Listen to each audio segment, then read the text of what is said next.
Hey, what's going on, guys? Aarava here, and welcome back to an episode of my F1 2019 Manager Career Mode here on Motorsport Manager for round number 15 at the Brazilian Grand Prix. If you guys did miss the previous one, then be sure to go check the one out before you see this one, because in that last episode, we are in the middle of negotiating deals with either Sebastian Vettel or Fernando Alonso, and actually Sebastian Vettel has already come back to us saying contract agreed. So that was literally immediately as I finished last episode, he came back then and said the latest version of the contract looks great, let's sign on the dotted line. So we know about Vettel, we don't know about Fernando quite yet, so we'll see what he's saying. He's considering it. It's his last patience one, so to be honest, I have a feeling Alonso might not take it, because it seems like he's a lot more demanding than Vettel, because we've already offered less to Vettel cost per race, and he's already accepted it. Like, we're going to pay him 1 million apparently, a buyout clause of 7.5 million, whereas Fernando would be a zero buyout, but also at the same time, his sign-on fee is 2.6, we're paying nothing to Vettel to sign on, and the qualifying and race bonus is tiny compared to Fernando's. You know, Fernando, we're offering how much if it wants to come up again? Well, Vettel, we're paying 24k. Alonso's, we are, can it show me? Can it actually please show me the bloody deal? Fernando, we're doing 262,000 for qualifying and the race bonus. So, yeah, I mean, we'll see how it goes. Literally, I think his contract will be done literally in 2 days' time. So we're moving forward then, and we'll see and make our decision then on Vettel or Alonso. There was a few comments saying it'd be quite funny to sign Vettel before the season's out, before he's wrapped up the championship. But the thing is, actually, with Vettel, at least, if I go to the driver scouting and I go to Vettel, because we said something about him in an interview, we've got a buttered up trait that lasts 46 weeks, which means he's permanently open to discussing terms with us. So now that we know he'll accept these terms, we could go in and just not even sign this deal straight away. Let him finish his season with Ferrari, then sign him afterwards. I think that would make a lot more sense anyway, in real terms. Let him win the championship with Ferrari, and also we don't need to pay as much maybe to Hulkenberg to buy out his contract, because Hulkenberg's technically still got 1 more year left on his contract. So the longer we leave it, the less we have to pay him to buy out his contract, basically. So if we do the last 2 races, then sign Vettel, we'll have to pay a little bit less to Hulkenberg to buy him out of the last year of his contract. So that'll be more ideal for us in terms of saving some money for next year's car. So we already know that Vettel will accept these terms, so I just need to remember these. I'll try and write them down or take a screenshot on my phone or whatever, and I'll remember these terms, because if we can't get Alonso and we're going with Vettel, we know that we can just go in with this offer again, and he'll be open to it, because we've got the buttered up perks. That's fine. So we're going to move on then. Car repair is going to be done, and we're going to move straight into the day where we're going to find out if Alonso is going to be A-OK. Let's see. It looks like that was... Oh, there we go. Contract offer rejected. No way I'm signing a deal like that. Forget it. You know, Alonso's a good driver, but you also got to remember, he's also a lot older. Like, if we do the comparison here of Alonso to Vettel, where is it? Compare to Vettel. There we go. Obviously, Alonso's got a little bit of an edge on Vettel, but Vettel's also only 29 compared to 35. And also in terms of who's actually, in real terms, performed so far this season. Obviously, I know Alonso's not been in this season, but Vettel has been, and he will most likely win the championship. So in terms of that, it's a confidence to kind of go with him. So it's going to be made for us. Alonso doesn't want to sign. We couldn't offer him enough, and to be frank, I don't want to pay any driver that much. I'd much rather go with Vettel, paying him only 1.2 million. At the moment, Alonso's on some crazy 3 million per race contract, so I just can't afford that. We can't afford that. We're not at that stage yet financially. So we now know we're probably going to be going with Seb Vettel. We can retract that offer because he's insulted. We'll retract that. We'll let this contract run out. 6 days time. We'll let it run out. It's fine because he's got that buttered up perk. We can wait till the end of the season. We know now we can go in with these terms exactly and sign him at the end of the year. So we're going to go with Sebastian Vettel at the end of this season. But for now, we continue on with our season to Brazil. The second last race, our design on the engine is going to be done. So that's going to be pretty fantastic. So that is obviously a risky engine, but it will be ready for next year. So now what we do is we just do max performance, try and max out to 1098, and that will be the best engine we have mathematically, and so that will be the basis of our base engine for next year's for next season, basically, in the game, because that's how the game works, basically. So we're going to move on then, just let the contract roll out, even if Vettel emails us about, yeah, offer expiring. Don't worry, Seb, we'll come back to you, mate. We know we know you're buttered up by us, so we can wait for it. So we're going to move on then. Going forward into Rio de Janeiro, the Brazilian Grand Grand Prix. Let's check the mail and check the, where is the little report here? What we got? 35% chance of rain, maybe. So we'll see about that. But moving into the weekend, apparently it's going to be practice, quali, all clear. And the race is a bit cloudy, so you never know. There might be some Brazilian monsoon rain on the way. You never know. But tyre wear-wise, medium. I always remember Brazil actually being a lot harder on the tyres than I think so. So I'm going to take a decent set of softs as well, just in case. But I'll take 7 ultras. And then I'll do 4-4 just to kind of have a nice even split. But I think there might be a good chance we use the soft tyres. Because I remember, particularly in the Alfa Romeo career we did back in the day, Brazil was always a very tough one for us. But part-wise, we're all good. We're going to go to the race then and get into practice and see how we do. But hopefully have a strong final 2 races. And hopefully we see our future German driver see out this championship, win with Ferrari. And then we'll sign him up and we'll have a champion coming to our team for next year. Right, here we go, taking practice, and you'll notice, instead of Hulkenberg, we've got Jamie Chadwick, our brand new signing from last episode, in, because if we're going to drop Hulkenberg, then may as well get the reserve driver and get her some experience, basically, in the car, and start, cracking on, getting, working with the team, basically. So, going to go for the tyre choice of soft tyres, and do the setup work first of all, race trim 4 laps, and see how the setup goes. Didn't have a setup saved for Brazil, so I need to remember to save one.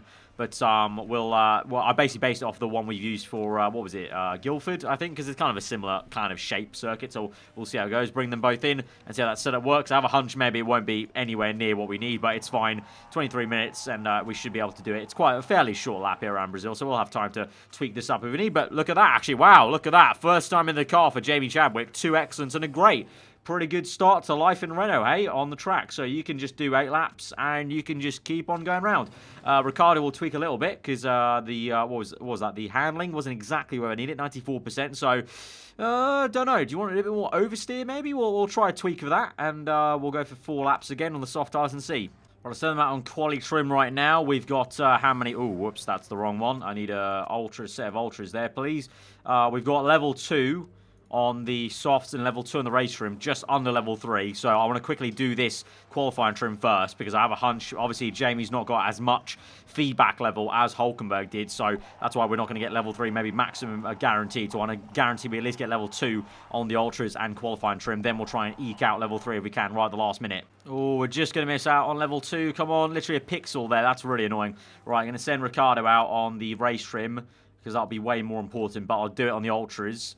On that worn set, and then Jamie will do the reverse, basically send her out on the quali trim on 3 laps, but send her out on the soft tyres, and hopefully we'll just about get over maybe for level 2 there on that, and then maybe level 3 on the race trim. Let's see, 1 minute to go. Ricciardo pushing away, and he'll get it, I think. He'll just about get it. So final minute, we'll get level 3 on the race trim, level 3 on the soft tyres, level 2 on ultras, level 2 on quali trim. I'm happy with that. Pretty decent. I think, with the setup in mind, good first outing for Jamie Chadwick in the Renault F1 car. Gets the good setup straight away, so Hulkenberg will be happy for the next week, for the coming weekend, basically, with a good setup car. Our car seems pretty quick, but obviously we pushed really hard in that session, trying to eke out as much time as we could, basically. So we'll see how it goes now in quali Q1. Hulkenberg will step back in the car, but it's been set up pretty damn nicely for you, mate. So we're going to go for the ultra, obviously, in qualifying trim, level 2. I don't think there's going to be any rain, it doesn't look like, so we'll go there. And yeah, Hulkenberg very good on the setup. 2 excellents and a great 98%, mate. Have Jamie to thank for that, mate. So let's go. Take qualifying.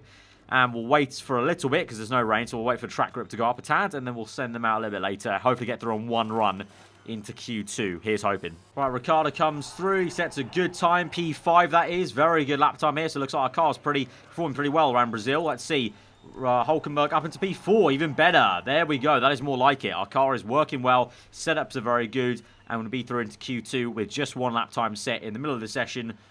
All good. No worries about that. Looks like we could even have pace to beat the Red Bulls quite comfortably here. I think mathematically, one of you guys pointed out in our last episode, mathematically, I think we've got P3 anyway, so we could do whatever the hell we wanted in these last 2 episodes. So actually, you know what? If we've got P3 guaranteeing the constructors, mathematically, let me know, guys. Should we put in Jamie Chadwick maybe for the last race at Dubai, or I think it's Doha, actually, the last race. I can't remember. I think it's Doha, because we already did Dubai, didn't we, earlier on the season? Or am I wrong? I can't remember. Whatever the last race is, is let me know. Should we just put in our reserve driver, Jamie Chadwick, into the race? Since we are going to basically fire Hulkenberg and sign Vettel right at the end of the season, may as well just give the reserve driver a free race, because how often do you get a free race? You know, this is probably the last time mathematically I'll have a championship position in order, because hopefully next season we'll be fighting for the actual win of the constructors and the drivers right to the death. So it's going to be a very unique position for these last two races where mathematically we can't be caught in the constructors. So we may as well give a youngster a chance to show what she's made of in the last race. So let me know in the comments below about that. But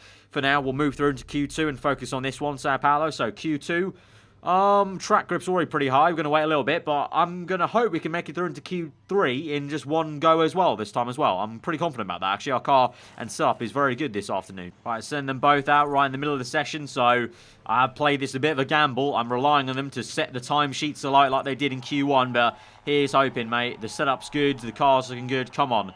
Round the last sector then. Final bend for Ricciardo. Let's see, across the line. P5, very comfy. Looking good. 4/10 faster than Verstappen. That is very good. Hulkenberg across P6. There we go. 4/10 slower than Ricciardo, though, but still does the job. He's 5/10 faster than Gasly in P10, so he should be comfy into Q3 on just one run. Things are looking very positive for this weekend, you know. Very, very good. Last minute, they're going to come in. We can relax, and I don't think Perez, Sainz, Raikkonen, Magnussen, or Kvyat are anywhere near getting us out. There we go. Checker flag into Q3. Guys, you guys are doing a stunning job. We now have 2 sets of tyres we can burn in Q3 to try and get as high up as we can on that grid. So actually in Q2, Gasly was actually knocked out in the Red Bull Honda. So bad day in the office for Pierre. So he's out. And, well, actually Albon made it in and Grosjean and Sainz. So fair play there. Take qualifying then. Q3. Top 10 shootout. I think I'm pretty confident. I think we could aim for P6 with Gasly out here. That could be a very good position, or even better. Obviously, we've done better before. And with the pace these guys have shown so far, I'm very confident. So we're going to wait a little bit, but track grip's pretty much as high as it's ever going to be right now, pretty much. Obviously, because the rubber has been laid down the entire time. So we've got a bit of a clean track. Let's hopefully send them out with some clean air. Going to go auto there, send out Hulkenberg now, and hopefully he doesn't get sent out at the very... Ooh, he just got ahead of 2 cars there. He's in the middle of 2 cars. Okay, that might be a little bit of annoying traffic, although he does get ahead of both of them. Good stuff. Nico, stay there. Good clean air ahead of you, mate, if you stay ahead of that Haas car. And then for Ricciardo, he's got a lot of clean air. So let's do this, boys. Put on a show. Show what you're made of. You did the lap times in Q1, Q2. Now here's the real time to shine and set the blistering lap times here. So through sector 2, last sector, around the final bend, then across the line, and we're 4/10 off Hamilton. That's like the smallest margin to pole we've had so far. Obviously, I don't know if the Ferraris or Bottas will come through for a fast lap time. Hulkenberg goes faster by 2/10 there. Only 2.5 tenths off, pretty much, or 2.6 tenths off. Hamilton there. Beautiful stuff there. Good lap time. But let's see where Vettel is. Leclerc is. Ooh, Leclerc goes faster. Leclerc with a very quick lap time there. Fair play. So we're P3, P5 though for now. The Verstappen didn't do too great of a job, and neither did Bottas. So looking very, very good right now. So we'll wait a little bit and then send them out. 1:37, so we can afford to maybe wait till... Let's wait till... Yeah, now we'll send them out. Ricciardo again, and then I'll wait for Hulkenberg and then send them out. Now a little bit of a gap between those two.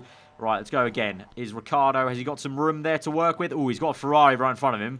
But I don't know, that might give him a little bit of slipstream, you never know, on the back straight. And then for Nico, he's got a lot of clean air. So let's see how this goes. Both overheating perfect on the outlap there. Let's see, green the first sector for Ricciardo, white for Hulkenberg, green second sector for Ricciardo, white for Hulkenberg. So it looks like Hulkenberg's not going to improve too much. Ricciardo did have time to improve anyway on Hulkenberg to match him. So let's see, across the line, and it is, ooh, not much of an improvement there, I don't think. And Hulkenberg's going to be white, and across the line, no improvement for him. So we're going to stay put there, but still, that's very good. P4 and P5 ahead of Bottas. They're the only guys who beat us were Leclerc, Hamilton, and Vettel. Very decent stuff, and these three were really close together, so a bit of a gap there. So it looks like a kind of no man's land in a way for the race, but very positive qualifying then. P4, P5, I will take that. Could be a very good race on our hands, but we're going to have to watch out for the tyre wear. That's going to be the biggest issue for us. Right, race time. No rain in sight, so it's going to be a pretty simple race for us today, I think, in terms of the, no rain to contend with. In terms of the knowledge, I forgot to check how long the softs go, didn't I? Race trim, I'm going to assume soft tyres, because every time we've done Brazil, I've always played it too aggressive. We have to make extra pit stops, so I'm gonna say we're probably going to have to go onto softs at some point in this race. Driver strategy, going to go attacking. And we're just going to get into this then. I might have called it wrong, but, I mean, our car's got some good raw pace at least, so at least we've got that going on. So let's just get into it then and go to this Grand Prix from P4 and P5 on the grid. Let's hope for a good start there as we go to 5 red lights then for the second last race of the season, the Brazilian Grand Prix. 5 red lights are out, and we are underway. It's a great start there for Ricciardo up into P3. Jumps Hulkenberg, jumps Hamilton. Vettel is fighting Leclerc, meanwhile, for the 1-2 for Ferrari. Vettel round the outside and gets up into first place. The championship leader in the lead of this Grand Prix, where he needs to be. Meanwhile, Hulkenberg's had a horrendous getaway, and he's down to P11, and that is P13. This is exactly why I don't want him in the team next season. We can't be having starts like that. We need starts like Ricciardo up into P3. Looking good. Right, we're going to pause it here. I'm going to quickly check these tyres. Right. Softs go 21. I'm going to say they only go 18 or 17 from personal experience in the past. So if they only go 17 laps, so let's check that. So the Ultras only go 9. I'm going to say they only go like 7 or 6 at max. Let's say 6. So 6, 17, that's 23 laps. Another 17 is 40, but it gives us a lot of leeway to push really hard on the soft tyres and can actually let us push really hard on these Ultras. You know what? I'm going to let these guys really just attack this first stint, burn the fuel, burn the rubber, and we'll come in for an undercut base and go early onto the soft tyres. I think that's going to be the plan today for us. Try and run some clean air. So Ricciardo, keep on pushing on, son. Let's keep with them. We're actually catching up to Leclerc. We're actually doing really great. Look at this. We're actually right up his chuff. Let's calm down a little bit because they're going a little bit hot. But let's keep this pace up. All right, and then Merc is round the outside. Going to have to use some ERS, I think. I'll save it to the back straight, but he's overtaken us. The tyres are overheating a little bit there because I attacked a bit too much. So let's go conserve now, try and bring them down a little bit, but I wanted to try and push at the same time. There we go, ERS used. We're back again. Low fuel delta, that's fine. What was that? No, Ricciardo's fine. Keep going, keep going. All right, we're still third. We re-overtook the Mercedes car despite conserving the tyres, so that's good. Keep going, keep going. Come on, looking good, looking good. He's using some ERS, that's fine. All right, Hulkenberg's good to go again, push again. Use some hybrid mode. The fuels looks like it's quite tricky, the fuel. Gonna have to use a lot of hybrid mode, I think, later on. Right, Vettel's going to use some hybrid mode. I'll use some hybrid as well. Try and save some fuel here at this stage of the race. We're going to keep conserve for now. I need to go conserve again with Hulkenberg. He's used all his hybrid mode, so let's go high then and try and watch this out. This is the issue with Brazil. The tyres just get so hot, so that's why you kind of need the soft tyres with a more durable rubber, obviously. But going hybrid mode, Leclerc's going to pit this lap. I might go with him, you know. I might go with him. Going to go full out attack. I'm going to attack in on this lap. We're going to go full balls to the wall this lap and just fully attack and try and get an overcut on him if we can. Try and build the pace up. Come on. Right, Ricciardo's going to be in. He's gained 8 tenths there on that lap. Going to pit in Hulkenberg as well, so double stack them. But I think they're far enough apart from each other that the double stack won't matter too much. So fast pit stop there for Hulkenberg as well. May as well use all the ERS, mate. Use all the ERS for Ricciardo as well and come through. Let's see if this will make any difference there. We've gained 1.7 on this lap here with the over, so hopefully the overcut can work. We can really gain on Leclerc. So good pit stop, please, no mistake. Good stuff there. And Nico was, yeah, there. The double stack didn't matter. Nico came in right after Ricciardo. Good timing there. Where are we compared to Leclerc? We've jumped Leclerc. We've jumped Leclerc. That is very good. That is very good. Right. Go neutral there. High, please. Go hybrid mode. We need to save fuel straight away. Save fuel straight away, please, mate. Go neutral. No mistake for Hulkenberg either, I don't think. That was on the pit stop. I didn't quite see, but let's get going like that. Right. Both of you neutral like that. And then we'll watch it. Right, sit rep on lap 12. Hulkenberg's P12 then. He's ahead of Stroll. We've got Russell, Magnus and Gio all going to pit. So we're kind of chasing after Gasly, who is up the road on super softs though. And then meanwhile, Ricciardo is in P3. Perez is not there, so technically we're P2. And the man we're racing is Bottas and Leclerc. Bottas there, Leclerc there, both on the super soft tyres. We're on the same strategy as Vettel, it looks like, because he's gone softs as well. So I'm kind of happy about that. We're going to go conserve here. Try and stretch these a little bit and try and make sure we don't get the tyre temps too much. Right, we're catching Sergio Perez. His tyres are going off, you can see. Apologies for the absolutely fast forward of death, but we'll slow this down now. There is Ricciardo, there is Perez. He's going to come in surely in the next 2-3 laps, I'd say. So we'll be in P2 legitimately. And Hamilton behind us on Ultras and is catching us. So Hamilton with a very aggressive strategy there. He's overtaken his teammate in doing so. And Leclerc's down P6. Hulkenberg now P8. He is behind Gasly now. Where is Gasly? He is up the road, a little bit further up the road. He's got quite a good gap actually to us. We're ahead of Verstappen though at least. So at least beating both Red Bull Hondas in 2 respects. So we'll continue on. Tyre weight's not been too bad for Hulkenberg actually this time round, so he's doing a good job. We actually might be able to use some ERS here as we go through this last sector, you know, on the last bend. as we come through here. Let's use ERS down this straight, mate. Really push on. Get back to saving there. Go auto. Auto for Ricciardo as well. He's used a bit of ERS to catch up to Perez. We're overheating the tyres a tad, so let's go conserve and use overtake mode to counteract that, please. Right, Perez will come in. Hamilton's closing up on us, but he's on much faster tyres. So if he overtakes us, I don't mind, because we're conserving our tyres right now, trying to bring them back into temperature. So that's fine. They're good now, so we'll continue on like this. Go high and go neutral. Right, doing well. Very good pace, actually, from Ricciardo. He's 18 seconds off Vettel, but he's doing better than Hamilton right now. So if we'd signed Vettel already, we'd be a 1-2 with Renault right now. So I'm very happy with our future, maybe, in Vettel. But for now, I'm still trying to do the best job we can with Hulkenberg. He's P7. He's ahead of Leclerc, actually. Leclerc's on worn Ultras, so we might have a chance to maybe jump him if Leclerc has issues with his tyres. Because I don't think he won't be able to go to the end on Ultras, I don't think. So we might be in the money here. We've only got 12 laps left of this Grand Prix, so we might want to start pushing on quite quickly, because we might actually go on to another set of Ultras maybe in the end, not 2 sets of softs. We're going to start going hybrid mode for both our drivers and try and save fuel for this Grand Prix to really push hard at the end of the race. Meanwhile, we're still going pretty quick there. 1/10 faster than the previous lap, so that's all right. High fuel delta, that's fine. That's the first time I've ever been warned of a high fuel delta. It's fine. I'm sure we can manage burning it later. Don't worry, game. Right, 10 laps remaining. We're going to keep on going. Going to watch out for where Vettel was going to make his pit stop, because we're going to come in at the same time, I think. Right, worn tyres for Ricciardo. That's fine. Keep on going, son. Keep it going. Right, 9 laps remaining. I think when there's 7 laps left, we'll pit in for Ultra. Right, I think Vettel's going to come in on this lap, I think, maybe. Where is he? Where is he? Vettel, he's coming in. Yeah, right, we're going to push on now. Flat out attack. Use all the ERS on this back straight here. I'm going to pit in on this lap with Ricciardo for Ultras. Park conditions fine. Recharge the battery. And pit strategy fast, please. We're going to pause that. Where is Hulkenberg? He's before the pit lane, so you can pit in on this lap, one lap earlier than Ricciardo. Recharge the battery. His engine's a little bit warm, but that's fine. Fast pit stop. And we'll also use the ERS. Is this the last bend? Yeah, this is the last bend for him, so use all the ERS as we come in, please. And you'll come in Ultras. Right, pit stop here. Good pit stop, please. No mistakes. Mistake on the rear jack. Damn it. Damn, mistake on the rear jack. That's fine. Ferrari passes us. Use that.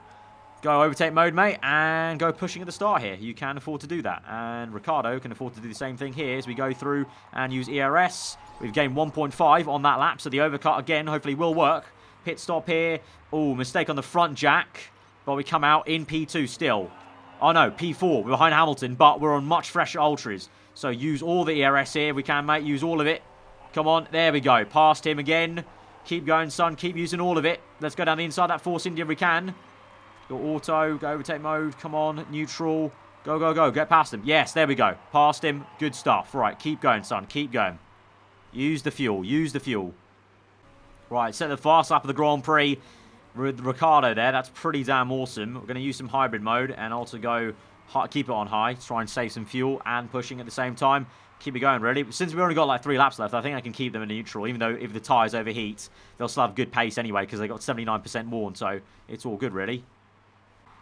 Right, tyres overheated, that's fine though. The gap is coming down from 19 seconds to 17.6, so we gained about 2 seconds in a lap there. Another fast lap of the Grand Prix. Looking very good for both our drivers. Hybrid mode, all good. You can use some ERS at the end there, really close in. We close the gap to 14 seconds. We closed it by 5 seconds at the end of the race, so it's a very good race for Ricciardo. Second place there at the Brazilian Grand Prix. Hulkenberg will come through in P7. He's beaten Leclerc, and Leclerc was on pole position, I think, wasn't he? So we've done a very good job of Hulkenberg actually to come back from that, from P13 to 7, but very good stuff there. Look at that. The future partnership came 1-2. Wink, wink. It was meant to be, huh? Meant to be. In the stars. How promising for the future, but absolutely amazing job there by Ricciardo. And our car, for once, I think in a long while, our car genuinely felt really fast there. And I was very happy with that. It was easy to manage, actually. Even when I slipped up a little bit with tyre temps, it was easy to manage. So very happy with that second place there. And our future driver has got first place and might have just maybe sealed his championship. Right, so in the championship then, Hamilton is 30 points back from Vettel. So, yeah, mathematically, Vettel has already won his championship with Ferrari. So he's already the Drivers' World Championship for this season. Constructors-wise, Ferrari still have a chance to pull it back to Merc. So that goes down to the wire. But I'm pretty sure mathematically now, Vettel has won it, because 30 points, 25 for a win. There's no way Hamilton can win it. So congratulations to our future driver. He's won his championship with Ferrari. So you know what? I might actually sign him for this last race instead. Forget Jamie Chadwick. We might sign Vettel now that he's become champion with Ferrari. You know, I don't care if Ferrari as a team win the championship. I just wanted him to win his own driver's championship with the team he's currently with. But now that he's a champion, I can sign him right now. Get cracking on this new project with Renault. 2.9 million in the bank. Thank you very much. Nice little paycheck. And yeah, I think we should go ahead and try and see if we can get this contract signed up and get Vettel signed into the team before Doha, because he's already the drivers' champion, so he's done his work at Ferrari. So I'm sure he would even like to start, you know, getting to grips with the Renault team straight away and build that relationship with the mechanics. So let's get into it. Right, so now his terms are changed a little bit, but right now, he doesn't mind who buys him out, basically. So he can pay the full 15 million. Before I had to do an even split of 7 million, but now I can basically spend that 7 million on a nice signing fee, and that signing fee is going to be 2.6. So in the previous contract with Vettel, I was going to have to pay 7 million to buy him out because it would be an even split. Now I'm paying 2.6 for a signing on fee, but that's going to be significantly less than I was going to pay him before. He wants a bonus size now. I guess, you know, being the world champion, he wants a nice bonus, but even that's not going to be that much. Like, that's a lot. Like, Fernando's max value for a bonus was 330k. So this is nothing. This is chips compared to that. So I really don't mind that. Let's go for 108. Cost per race, wages are fairly important to him now. So I don't know. Let's go for 1.4. I don't mind paying that. 1.4. You're currently 1.8. So let's see how 1.4 goes. You've got patience of 2. So let's see if we can wrap this thing up. And there we go. Sebastian Vettel, contract offered. We had to offer him a bit more salary than we initially had accepted with him. But of course, now that he's won a championship, I think he has a bit more bargaining power. But I'm very happy we're paying literally 0 to buy him out. We're paying a signing on fee of like 2 million. But compared to the 7 million we're going to pay him, it's much better. Over the next year, he'll probably make that money back, but all in all, it's a better deal than the Alonso one ever was, and so we can sign him straight away. And so, like I said, he's already a champion. He's already got the championship with Ferrari, mathematically, so, you know, he's not got the trophy, because they do the trophy right at the end of the season, but he's technically already the champion, so he can come to Renault, no stress for him in the team. So even if he doesn't perform as well as he maybe would want to straight away at this last race with us, it won't matter because he's still got the championship in the bag. So let's go ahead and sign this contract, and there we go. Going to pay a total of 3.6 million to also fire Hulkenberg, but that's